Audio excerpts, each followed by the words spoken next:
crimes rituels, notamment dans le département du Noun, lesquels trouvent, selon lui, leur fondement sur le plan religieux, traditionnel et même politique. Le quotidien Le Messager, dans sa livraison de ce jeudi, traite aussi des tueries de Ngarbu, précisément, et bien, revenant un peu sur l'après-publication du rapport d'enquête dont on sait que la copie avait été signée par le ministre d'État, secrétaire général de la présidence de la République, Ferdinand Gongor. Le journal affirme ce matin que le gouvernement a une fois encore manqué l'occasion de cette ère qui aurait mieux parlé que d'expliquer la bonne foi qui a donc gouverné le gouvernement au profit de ces événements qui se sont produits en mars dernier et qui demandaient ainsi au gouvernement justement de se justifier au moment des faits. Si l'on s'en tient au journal et à propos de cette communication, il aurait été utile de ne plus parler après la publication de ce rapport qui a été rendu public par le ministre d'État, secrétaire général de la présidence de la République. Et ces communications, il fallait justement plaider selon le quotidien Le Messager de ce jeudi.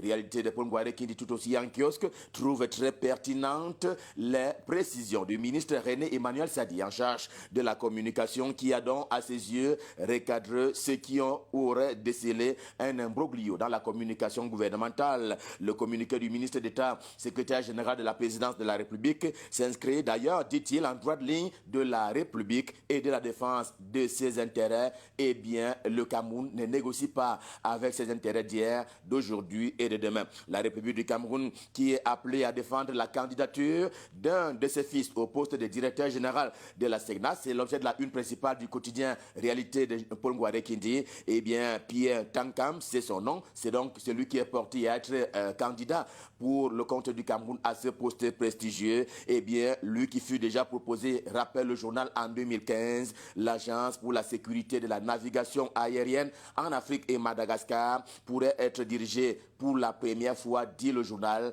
par un Camerounais, à condition bien entendu que l'État du Cameroun porte cela entre ses mains. La décision appartient donc, dit-il, au chef de l'État camerounais, Paul Biya, tout comme celle relative à ce qu'il est convenu d'appeler un remaniement ministériel encore virtuel qui est appelé de tous leurs vœux par un certain nombre de partenaires et autres stratèges de la communication politique au Cameroun au lendemain des élections législatives, mais également municipales qui se sont tenues en février dernier au Cameroun. Forum Libre, édition de ce jour, insistant sur le cas de Ngarbu, estime que le moment était devenu de plus critique, à savoir un temps à tout le moins opportun pour amener le chef de l'État camerounais à opérer un remaniement ministériel, je l'ai indiqué, au lendemain des élections législatives. En plus, sous l'effet du Covid-19, on parle ainsi de la pandémie déjà qualifiée comme telle par un certain nombre d'observateurs. Défi actuel, édition de ce jour, espère pour cela que l'Afrique va vaincre et sauver le monde entier, va donc le sauver du coronavirus. Très sérieusement, le journal souhaite qu'une oreille on ne peut plus attentive soit donc accordée à ces tradis praticiens du Cameroun, de Madagascar et des autres nations du continent africain qui peut ainsi apporter la solution à l'humanité. Eh bien, et cela devrait passer, dit-il, par un acte politique comme cela a déjà été le cas du côté de Madagascar avec André Rajoelina. En tout cas, le journal en appelle à la communauté continentale à sauver les tradis praticiens et à y avoir une oreille donc attentive qui pourrait ainsi proposer la solution à l'humanité. Au Cameroun, le pays de Paul Biya, justement, si les entreprises se plaignent notamment des effets dévastateurs du coronavirus, il y a bon nombre d'entreprises en l'état actuel des choses au Cameroun qui ont déjà demandé à certains de leurs employés de se mettre en situation de chômage technique. Il en est ainsi de la Camerco qui s'en va mettre à hauteur de 60% ses personnels en chômage technique. Et si tel est le cas,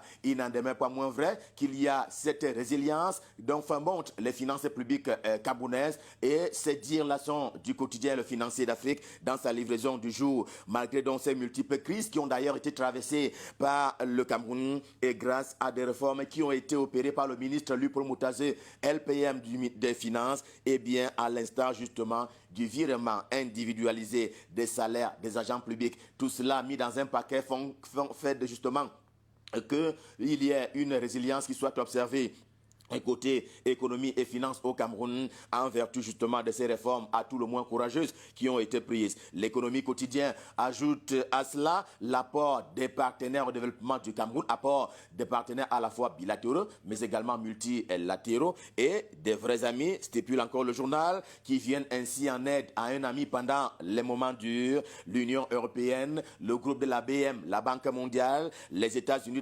d'Amérique, la France, entre autres, sont pris en exemple par l'économie quotidienne ce matin qui dit ainsi que ce sont des amis du Cameroun qui sont venus au secours du pays à propos de ce qu'il y a comme urgence en matière de financement de la riposte camerounaise face au coronavirus.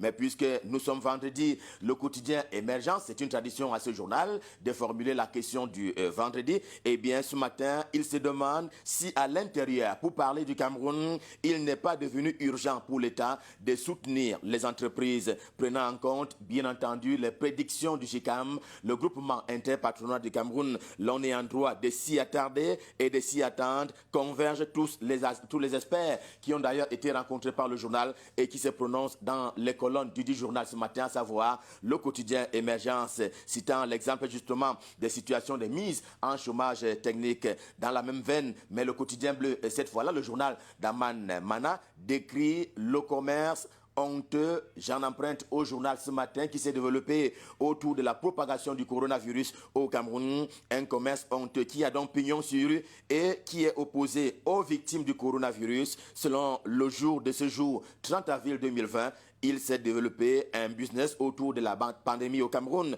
On se vend bien entendu à l'observation un certain nombre de matériels qui devraient accompagner la lutte contre le coronavirus. Il en est ainsi du test, la chloroquine, le masque et autres gels hydroalcooliques. En tout cas, ce sont des éléments qui font dire au quotidien bleu ce matin qu'il y a donc ce commerce qualifié de commerce honteux. Comme pour dire que tout cela aurait dû être gratuit depuis belle lurette. C'est d'autant plus que affirme cette fois-là Repart News, c'est le journal, le magazine de Repart qui est spécialisé justement en la protection de la biodiversité pour le cas de l'Afrique centrale. Le journal confirme la mise à disposition par l'Union européenne pour le compte de l'Afrique centrale d'un montant de 53 milliards de francs CFA et le coordonnateur régional pour l'Afrique centrale qui est d'ailleurs le député camerounais qui se prononce dans le journal ce matin au terme d'un éditorial. Il fallait le faire maintenant, c'est le titre de cet éditorial, c'est-à-dire ménager l'environnement pour en préserver la biodiversité. En terre camerounaise, le Premier ministre chef du gouvernement, Joseph Dion Ngouté, qui poursuit ses consultations. Et là, c'est la une principale du quotidien à Capitaux Public Cameroun Tribune, avec les parties prenantes ainsi appelées contre le coronavirus. Cameroun Tribune met donc un accent sur la récente rencontre, c'est-à-dire celle qui s'est tenue hier, ici même à Yaoundé, entre le Premier ministre chef du gouvernement et les organisations patronales. Un seul but, trouver les voies et moyens pour relancer les activités économiques que le coronavirus tend à tuer, y compris la célébration de la fête internationale du travail pour le compte du Cameroun. Ce sera hélas le cas. Ce sera demain une espèce de commémoration. Si l'on s'en tient à la deuxième une du quotidien à Capitaux Public ce matin, eh bien cette année, on parlera donc de commémoration et non plus de célébration. Et à sa suite, le journal de Gab, Georges-Alain Boyomo, pour parler ainsi du quotidien Mutation, parle de la défaite du travail face au coronavirus. La situation du travail et du travailleur camerounais n'est guère reluisante dans le formel comme dans l'informel. Ce 1er mai 2020, une petite note sur les élus de la nation. En tout cas, la fête aura lieu demain. Il n'y aura pas de célébration, on l'a indiqué comme tel. Une petite note ce matin sur les élus de la nation. On a parlé des élections législatives du 9 février dernier, mais on n'en est pas totalement sorti puisqu'il y a des cas à mettre sur la sellette pour voir comment ils ont réussi à être élu. C'est le cas ce matin avec le journal Le Mérite qui a donc son siège à Douala, lequel dresse donc un portrait de la députée. Vous le voyez en une principale, Sona Anastasie, élue de la Ménois. C'est l'un des départements de la région de l'Ouest Cameroun et déjà, elle est reconnue comme celle qui aura déjoué tous les pronostics à l'occasion du processus électoral. Afrique Info, le journal d'Angel Fils, également en kiosque ce jeudi, met lui le cap sur le département de la Sanaga maritime. Question de relever les défis qui ont été relevés par le préfet Cyril Ivan Abondo. Il en est ainsi de la promotion de la chefferie qui fait d'ailleurs partie d'un des travaux d'Hercule, entre guillemets, de ce chef de terre pour parler du préfet de la Sanaga maritime. Afrique Performance, lui aussi en kiosque ce matin, jette son dévolu, que dis-je, braque les projecteurs sur le nouveau secrétaire général de l'Assemblée nationale, Gaston Komba, pour ne pas le nommer, qui est en poste depuis quelques semaines. Il est en fait, selon le journal, un symbole de résurrection et même de résilience. Et à l'Assemblée nationale, ses premiers actes parlent d'eux-mêmes en nombre et en qualité. Nombre et qualité à mettre également à l'actif de Daniel Etunga Mangele dans le domaine universitaire et donc de la recherche. Mosaïque, un journal spécialisé en les questions des universités, le met en exergue ce matin car il produit depuis 40 ans sur la place intellectuelle en matière de l'économie.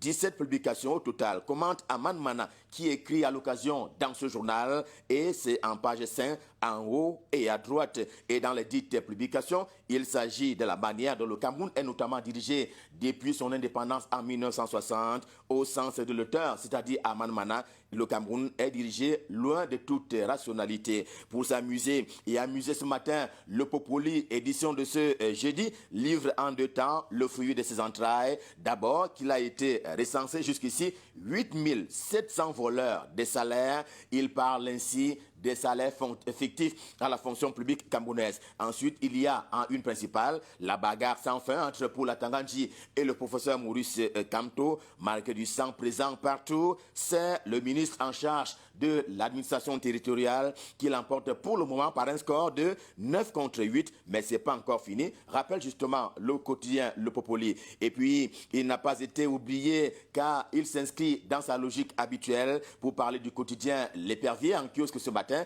Eh bien, celle qui porte à dire, pour parler de cette logique habituelle, elle porte à dire que tout cela relève d'un complot de ceux qui veulent simplement éjecter Paul Biya de son poste de président de la République et pour parler ainsi du pouvoir et face à ceux qui le défendent. Le quotidien L'Épervier conclut en ces termes: ce complot est sans lendemain, c'est valable pour le poste du président de la République. Paul Biya en est l'occupant, tout comme ça l'est pour le poste de président de l'Assemblée nationale, pour parler ainsi du poste de Kavaï Yégué Djibril.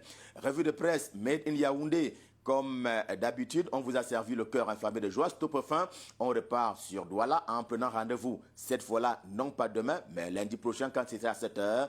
Pour le moment, repartons donc du côté de Douala pour retrouver Aimé et Patricia pour la suite et la fin de Canal Matin. Et on va leur souhaiter, par anticipation, une commémoration, une bonne, de la fête internationale du travail. C'est à vous Aimé, c'est à vous Patricia, c'est à vous Douala.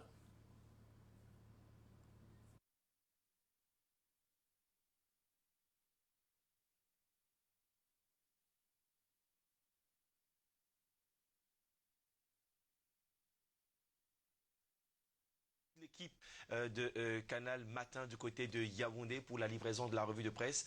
Et derrière les Robert qu'on peut saluer. Hein,